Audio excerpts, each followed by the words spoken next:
The shattered bond. The day everything ended.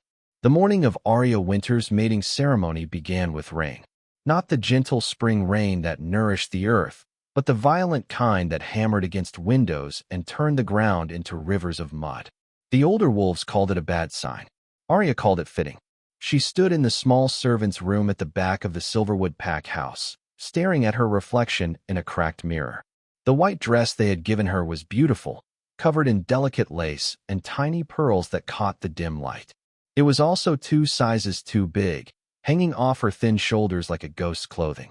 No one had bothered to have it fitted properly. Why would they? She was just an Omega. A wolfless Omega at that. "You look like a scared rabbit," said a sharp voice from the doorway. Arya turned to see Victoria Blackthorn leaning against the frame, her perfect red lips curved into a cruel smile. Victoria was everything Arya was not: tall, confident, powerful. Her wolf was a stunning silver beast that could make grown alphas step back in respect. "Maybe you should just run now and save everyone the embarrassment." Arya's hands trembled as she smoothed down the dress. "Alpha Dante asked me to be here. This is our ceremony." Victoria laughed, a sound like breaking glass. "Oh, sweet stupid Arya. You really think Dante wants you? You're a charity case. A pity mate. The pack has been laughing about this for weeks." She stepped closer, her expensive perfume filling the small room. "Everyone knows what's going to happen today. Everyone except you, apparently." Before Arya could respond, Victoria swept out of the room, leaving behind the echo of her laughter and a growing sense of dread in Arya's chest. The ceremony of shame. The great hall of the Silverwood pack was filled to capacity. Every wolf in the territory had come to witness the mating ceremony between their alpha and the Omega servant girl. Arya walked down the aisle between rows of wolves, and the whispers followed her like a physical touch.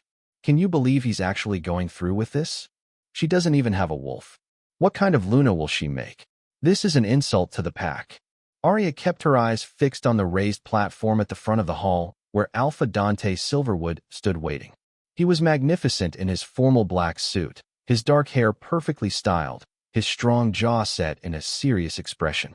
When they had discovered they were fated mates 3 months ago, Arya had thought it was a miracle. A wolfless Omega paired with a powerful Alpha. It had to mean something, didn't it? She climbed the steps to stand beside him. Dante didn't look at her. His eyes were fixed on something in the crowd, and a small smile played at the corner of his mouth. Elder Marcus, the pack's ceremonial leader, began the ancient words.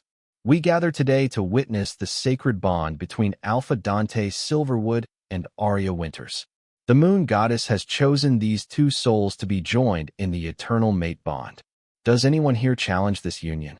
The hall fell silent. Arya's heart pounded so hard she thought everyone could hear it. Then Dante spoke. "I do." The rejection that broke everything. The hall erupted in shocked gasps and excited murmurs. Arya felt her knees go weak. "What?" she whispered, turning to look at Dante. For the first time that day, he looked directly at her. His eyes were cold, empty of any warmth or affection. "I, Alpha Dante Silverwood, reject you, Arya Winters, as my fated mate and Luna of the Silverwood pack." The pain hit her instantly. It was like someone had reached into her chest and wrapped their fist around her heart. The mate bond, which had been a gentle warmth connecting them for months, suddenly turned into fire. Burning, searing agony that spread through every nerve in her body. Arya fell to her knees, clutching her chest. "No," she gasped. "Please, Dante." "What?" Dante stepped back, his face showing nothing but disgust. "Look at you. Weak. Pathetic. You have no wolf. You can't shift. You can't hunt. You can't fight. You can't even carry yourself with dignity." He turned to address the crowd. "The moon goddess made a mistake pairing me with this worthless creature. I will not bind myself to weakness." The crowd roared with approval. Some wolves were standing, clapping, cheering their alpha's decision. Arya tried to stand, but her legs wouldn't support her. The rejection sickness was setting in fast, making her entire body shake with fever and pain. "I have chosen a true Luna," Dante continued, gesturing to the crowd. "One who will make our pack strong. One who deserves to stand beside an alpha." Victoria Blackthorn stepped out from the front row. She was wearing a dress identical to Arya's, except hers fit perfectly, showing off every curve. She climbed the stairs and took Dante's hand, and he pulled her close, kissing her deeply while the pack cheered. Arya watched through tears as Dante placed his hand over Victoria's heart. I, Alpha Dante Silverwood, choose Victoria Blackthorn as my true mate and Luna of the Silverwood pack. The acceptance was immediate.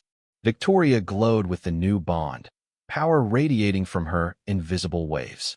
She looked down at Arya, still kneeling on the platform, and smiled. Remove this trash from our ceremony. The brutal banishment. Two large enforcers grabbed Arya by the arms and dragged her down the stairs.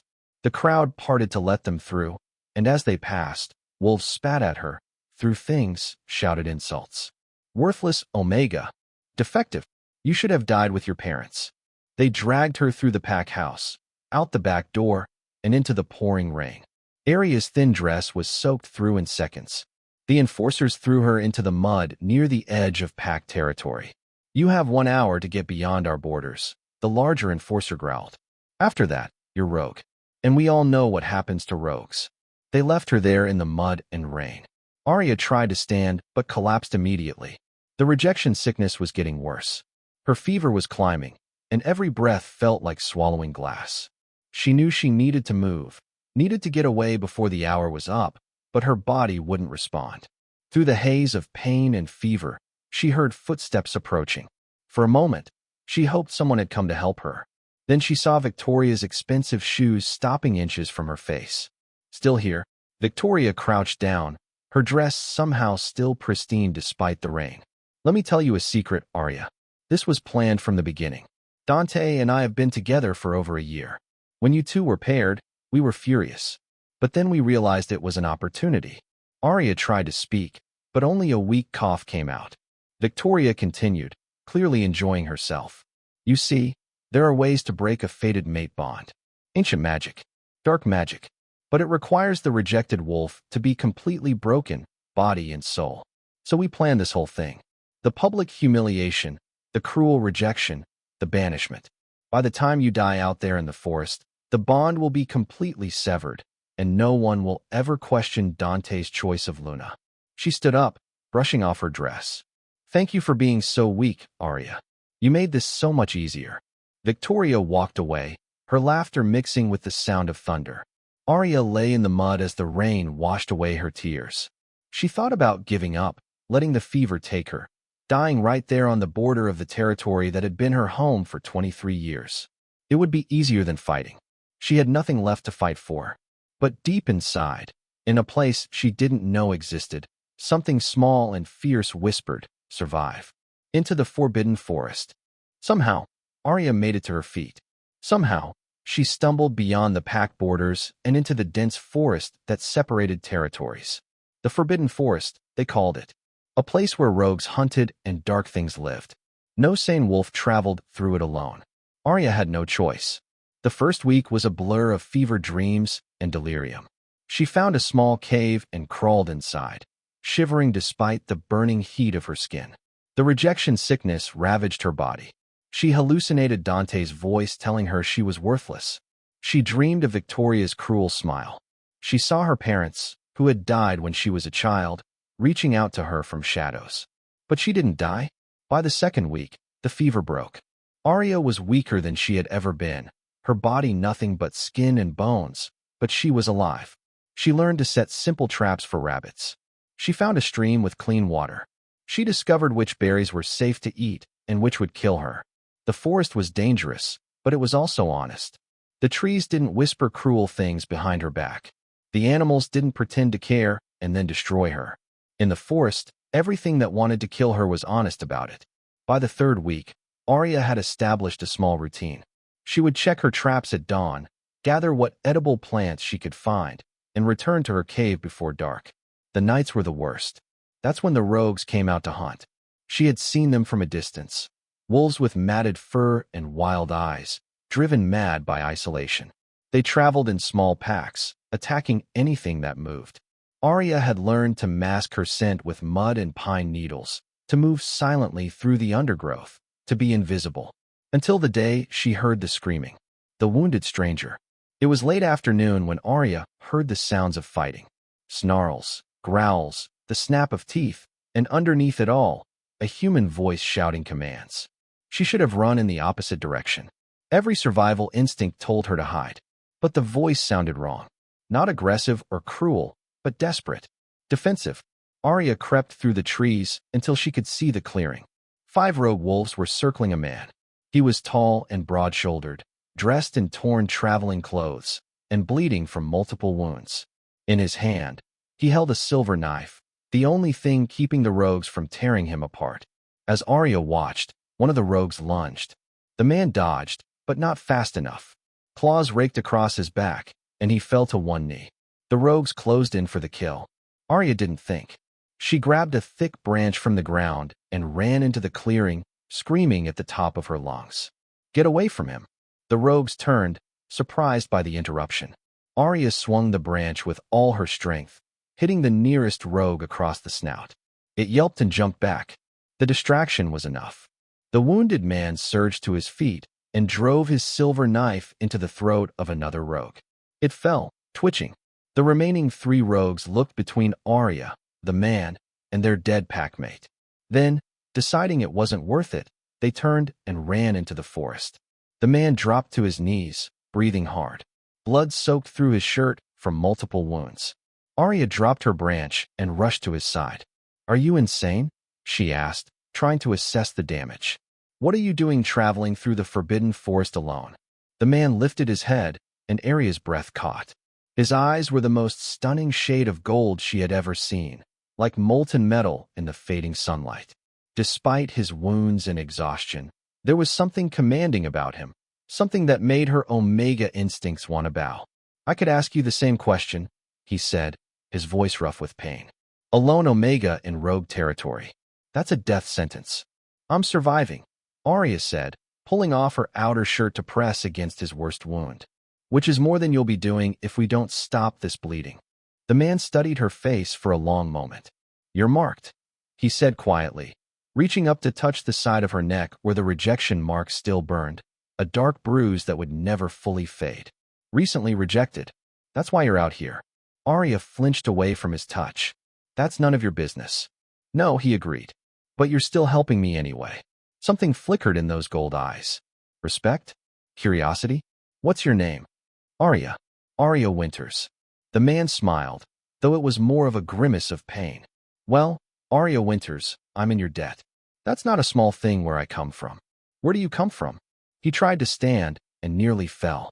Arya caught him, taking his weight despite being half his size. "My cave isn't far," she said. "Can you walk?" "I'll manage." It took them nearly an hour to reach Arya's cave, stopping frequently when the man's wounds made him dizzy. By the time they arrived, he was pale and shaking. Arya laid him down on her makeshift bed of pine boughs and started tearing strips from her spare shirt to make bandages. "You need a healer," she said, cleaning his wounds with water from her canteen. "These are deep. I don't know if they'll heal properly without proper medicine." "I heal fast," the man assured her. "Faster than most." He watched her work with those intense gold eyes. "You're very calm for someone who just fought off rogues." "I've seen worse," Arya said quietly, wrapping his ribs. "Have you?" There was genuine curiosity in his voice. "Tell me, Arya Winters, what could be worse than nearly being torn apart by rogues?" Arya tied off the bandage tighter than necessary, making him wince. "Being torn apart by people who claim to love you. The dangerous truth." The man stayed in Arya's cave for 3 days. His wounds healed with shocking speed, just as he had promised. By the 2nd day, he could sit up and move around. By the 3rd day, the wounds had closed to thin pink scars. Arya was fascinated despite herself. "You're not a normal wolf, are you?" she asked on the 3rd evening as they shared a meager dinner of roasted rabbit. The man smiled. "What gave it away? Normal wolves don't heal that fast. And your eyes?" She gestured to his face. "They're gold. I've never seen gold wolf eyes before." "Haven't you?" He leaned back against the cave wall, studying her in that intense way he had. "Tell me, Arya, what do you know about the pack territories outside of Silverwood?" Arya shrugged. "Not much. I was a servant. They didn't exactly give us geography lessons."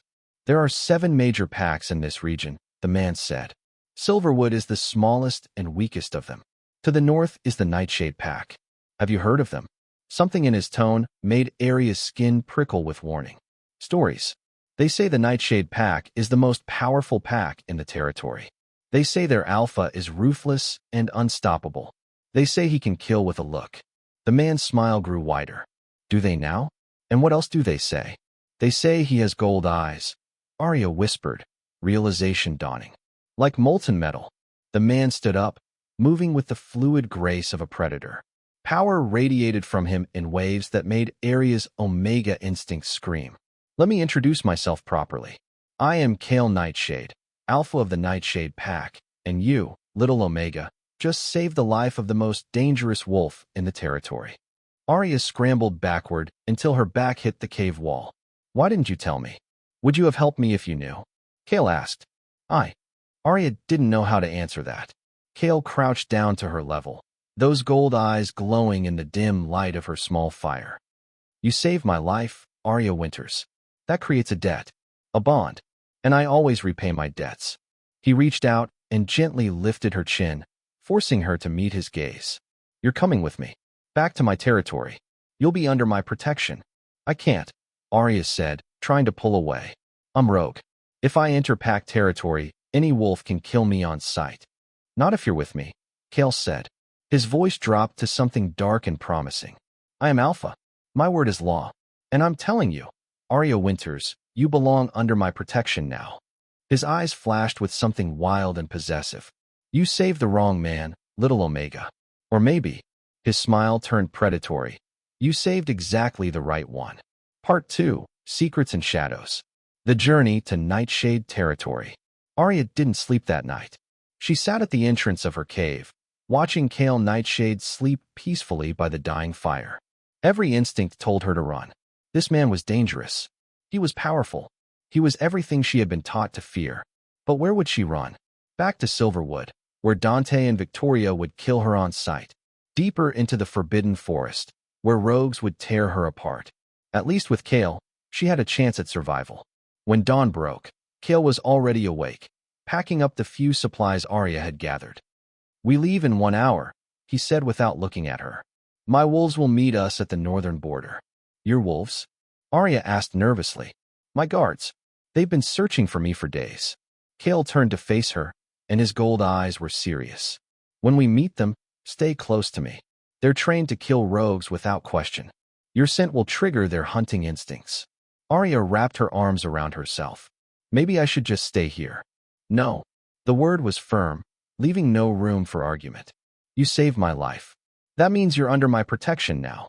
In my pack, debts are sacred. You're coming with me, Arya Winters, even if I have to carry you the entire way. The journey took most of the morning. Kale moved through the forest with confidence, never hesitating about direction. Arya struggled to keep up, her weakened body protesting every step. Twice, Kale had to stop and wait for her to catch her breath. You're malnourished, he observed, studying her thin frame. How long have you been surviving on rabbit and berries? 3 weeks, Arya admitted. 3 weeks. Kale's jaw tightened. And before that, I was a servant. We ate whatever the pack members didn't want. Something dangerous flashed in Kale's eyes. The Silverwood pack will answer for how they treated you. I don't want revenge, Arya said quickly. I just want to be left alone. Kale smiled, but it wasn't a kind smile. Sometimes, Little Omega, we don't get what we want. We get what we deserve. Meeting the Nightshade guards. They reached the border just before noon. Arya could smell the pack markers from 100 yards away. Pine, smoke, and something wild and electric that made her skin tingle. As they crossed into Nightshade territory, Arya heard the sound of running paws.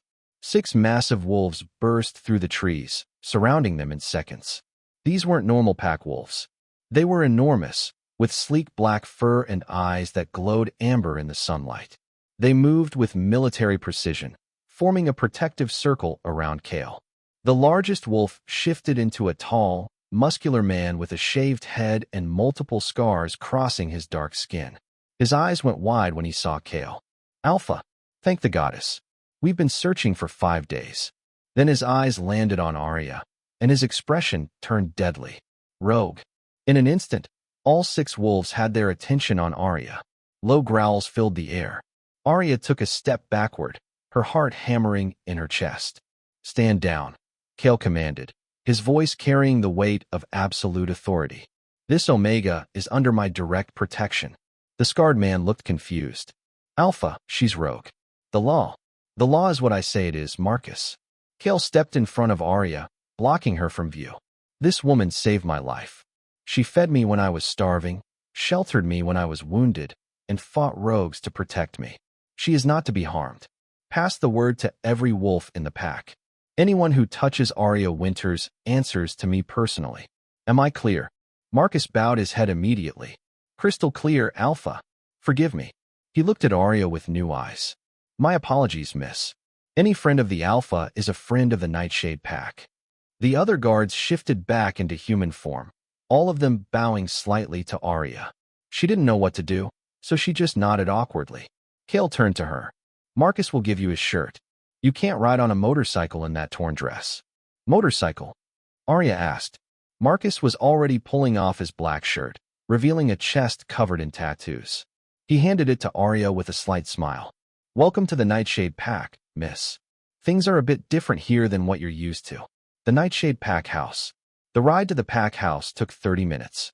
Arya sat behind Kale on his motorcycle, clutching his waist and trying not to panic as they flew down winding mountain roads. She had never been on a motorcycle before. She had never been off Silverwood territory before today.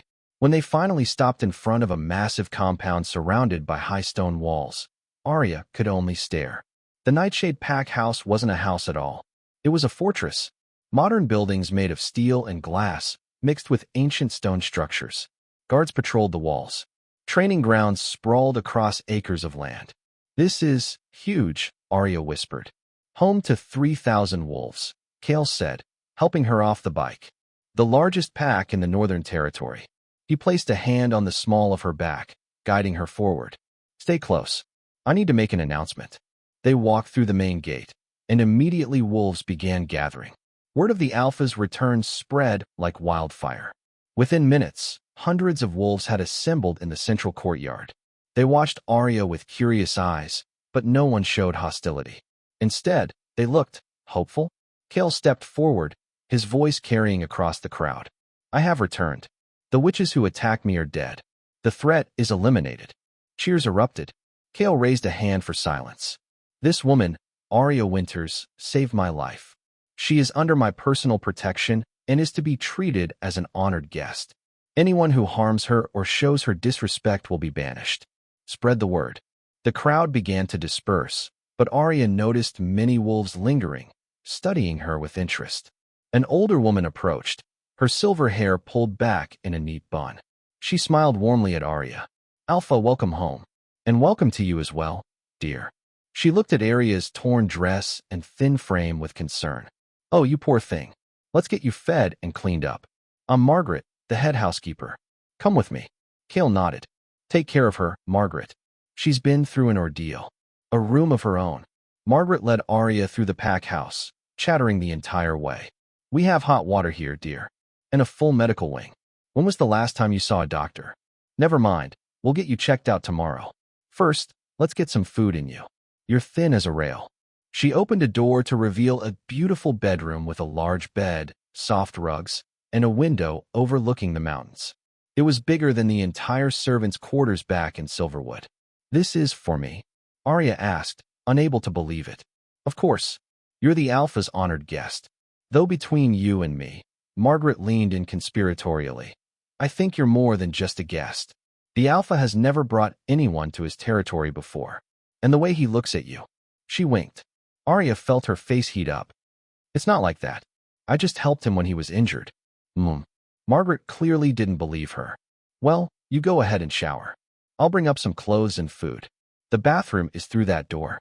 Take your time, dear. You're safe here." When Margaret left, Arya stood in the middle of the room, overwhelmed. She walked to the bathroom and nearly cried when she saw the large shower with multiple jets. Hot water. After 3 weeks of bathing in a freezing stream, hot water seemed like a miracle. She showered for almost an hour, washing away weeks of dirt, blood, and fear. When she finally emerged, wrapped in the softest towel she had ever felt, she found clothes laid out on the bed. Comfortable leggings, a soft sweater, undergarments, and even shoes that looked like they might actually fit. There was also a tray of food. Real food. Roasted chicken, fresh vegetables, bread with butter, fruit, and a slice of chocolate cake. Aria's hands shook as she picked up the fork. She ate slowly, savoring every bite. Halfway through the meal, she started crying. She couldn't help it. The kindness, the safety, the simple act of being treated like a person instead of trash, it was too much. A knock on the door made her wipe her eyes quickly. "Come in," she called. Cale entered, now wearing clean clothes, his hair still damp from his own shower. He looked around the room, then at the half-eaten meal. "Is everything satisfactory?" "It's more than I ever expected," Arya said honestly. "Thank you." Cale crossed the room and sat in the chair across from her. "You thank me for feeding you, for giving you a bed. These are basic necessities, Arya. You shouldn't have to thank anyone for treating you like a person. In Silverwood, I wasn't a person. I was a servant. Lower than that, actually. I was defective." "You're not defective." Cale's voice was firm. "You're different. There's a distinction. I can't shift," Arya said, looking down at her hands. "I have no wolf." "What kind of werewolf has no wolf?" "The kind that doesn't need one." Cale leaned forward. "Arya, can I tell you something? Something I've told very few people." She nodded, curious. "When I found you in that forest, I knew who you were before you even told me your name." Arya's head snapped up. "What? How?" "Your scent. It's unique. Vanilla and winter frost. I've only smelled it once before in my life." Cale's gold eyes seemed to glow in the dim light. 20 years ago, when I was 8 years old, my father took me to a neutral territory meeting. There was another child there. A little girl, maybe 3 years old. She was crying because she'd gotten lost. I found her and brought her back to her parents. Arya's heart began to pound. That little girl had your scent. And she had something else. Something special. Cale stood up and walked to the window. She made flowers grow. Just by touching the ground, flowers would bloom. Her parents were terrified. They begged my father not to tell anyone. He agreed. "Why are you telling me this?" Arya whispered. Cale turned to face her. "Because that little girl was you, Arya. And I think your parents did something to hide your abilities. Something to make you appear wolfless." The impossible truth. Arya stood up, shaking her head. "No, that's impossible. I would remember something like that." "Would you?" Cale moved closer. "Do you remember anything from before you were 5 years old?" Arya opened her mouth to say yes, then stopped. She tried to think back to her early childhood. There was nothing. Just blank space until she was about 6 years old, living in the Silverwood Pack orphanage. "My parents died when I was young," she said. "Everyone said it was a car accident. Maybe. Or maybe they were killed to get to you." Cale's expression was serious. "Arya, you're not wolfless. You're something much rarer and much more powerful. You're what we call a white Luna." "A what?" "A white Luna. Born once in a generation. They don't have wolves in the traditional sense. Instead, they have abilities. Healing. Growing things. Calming aggressive wolves. Seeing truths. Each white Luna is different." Arya sat down heavily on the bed. "This is crazy." "Is it?" Cale knelt in front of her. "Think about it. When you touched me in that forest, my wounds started healing faster. When you spoke to those rogues, they backed off instead of attacking. Haven't you noticed strange things happening around you?" Arya thought back over the past 3 weeks. The plants near her cave had seemed healthier than the rest of the dead forest. The one time she'd cut her hand badly, it had healed within a day. And animals never attacked her. They just watched her. "Even if this is true," she said slowly, "why would someone hide it? Why make me think I was wolfless?" "Because white Lunas are incredibly valuable. And incredibly vulnerable."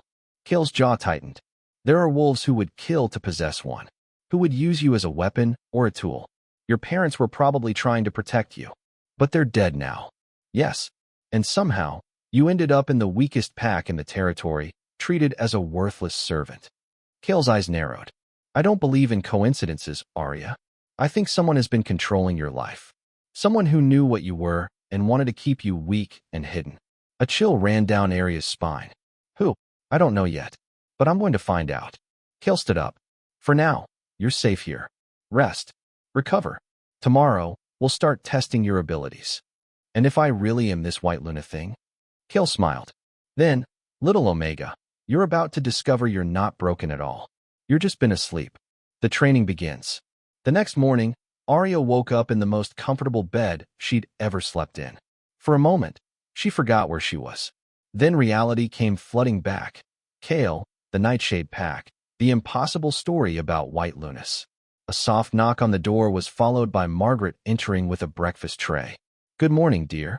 The Alpha asked me to bring this up. He wants to see you in the training grounds after you eat." The training grounds were enormous, filled with wolves in various stages of combat practice. Arya felt small and out of place in her borrowed clothes. Kale was in the center of the grounds, sparring with Marcus. Even in human form, their movements were blindingly fast. When Kale saw her, he stopped immediately. "Arya, good. Let's begin." He led her to a quiet corner of the grounds where a garden had been planted. It was late autumn, and most of the plants were dead or dying. "Touch the soil," Kale instructed. "What? Just do it. Trust me." Arya knelt down and placed her hands on the cold earth. For a moment, nothing happened. Then she felt it, a warmth spreading from her palms into the ground. The dirt beneath her fingers began to warm up. A small green shoot pushed through the soil, growing impossibly fast into a flower. Then another, and another. Within minutes, the entire dead patch was covered in blooming roses. Arya jerked her hands back, staring in shock. "I did that. You did that." Kale smiled. "Want to see what else you can do?" For the next week, Kale trained Arya every day. She learned that her touch could heal wounds, that her presence could calm even the most aggressive wolf, that she could sense emotions and sometimes even thoughts. Every day, her abilities grew stronger. But every night, Arya dreamed. Strange dreams of a woman with silver hair performing a ritual, of chains made of magic wrapping around a small child, of her own screaming voice being silenced. Someone had bound her powers. Someone had stolen her memories. And someone was about to pay for it. The unwelcome visitor. On the 8th day of Arya's stay in Nightshade territory, an alarm rang through the compound. Arya was in the library, reading about White Luna history, when Marcus burst in. "Arya, you need to come with me. Now." "What's wrong?" "The Silverwood Alpha is here. He's demanding to see you." Arya's blood ran cold. "Dante's here, with a dozen enforcers.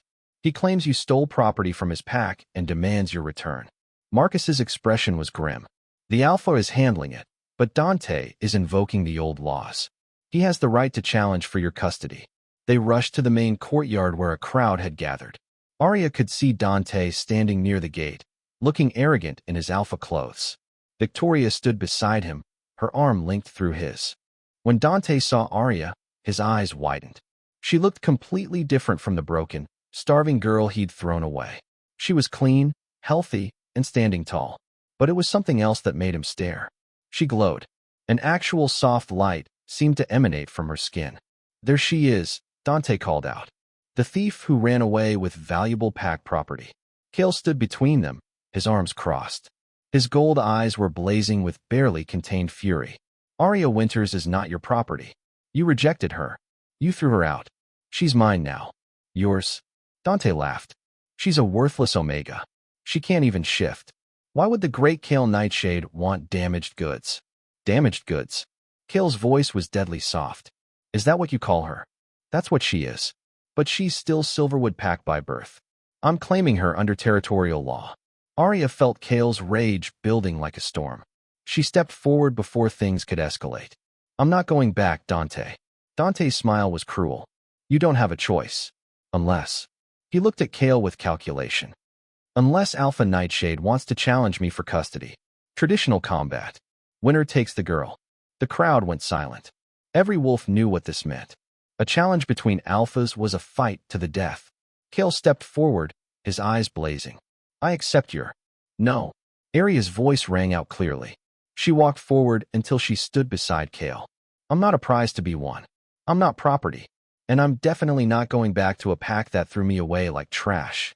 Victoria laughed from beside Dante. "You think you have a choice? You're nothing, Arya. You're a wolfless freak who should have died in that forest." "Actually," Arya said, her voice steady, "I'm not wolfless at all." She closed her eyes and reached for the power she'd been discovering all week. The power that had been locked inside her for 20 years. She felt it rising, warm and bright, and unstoppable. When she opened her eyes, They were glowing pure white. The ground beneath her feet erupted with flowers.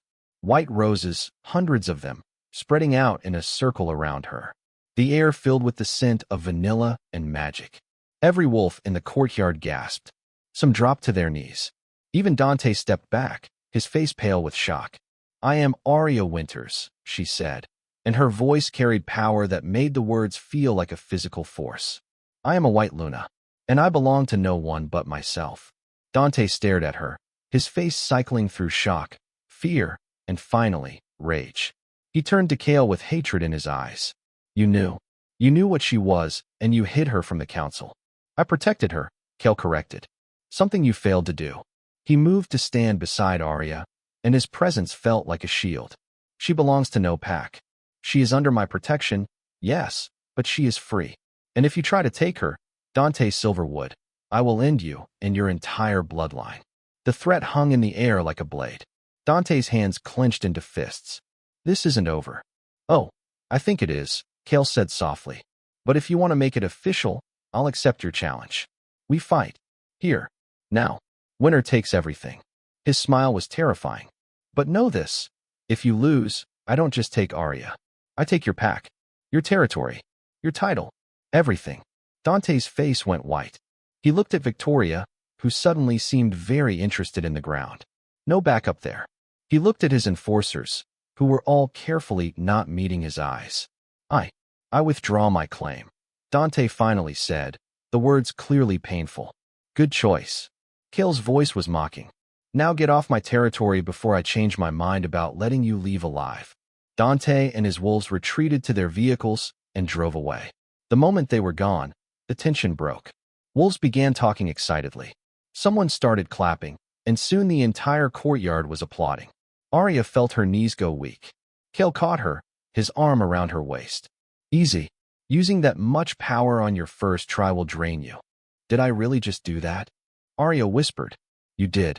Kale smiled down at her, and for the first time, his expression was soft. Gentle. "You're not broken, Arya. You never were. You're perfect exactly as you are." Arya looked up at him, at his gold eyes that saw her as no one ever had. "What happens now?" "Now." Kale's smile turned predatory. "Now we find out who bound your powers. And we make them pay." Part 3. Vengeance and Victory. The Search for Truth. 3 days after Dante's humiliating retreat, Arya stood in Kale's private office surrounded by ancient books and scattered documents. Margaret had brought up tea an hour ago, but it sat untouched and cold. Arya couldn't focus on anything except the mystery that had consumed her life. "There has to be something," she muttered, flipping through another dusty journal. "Some record of what happened to my parents."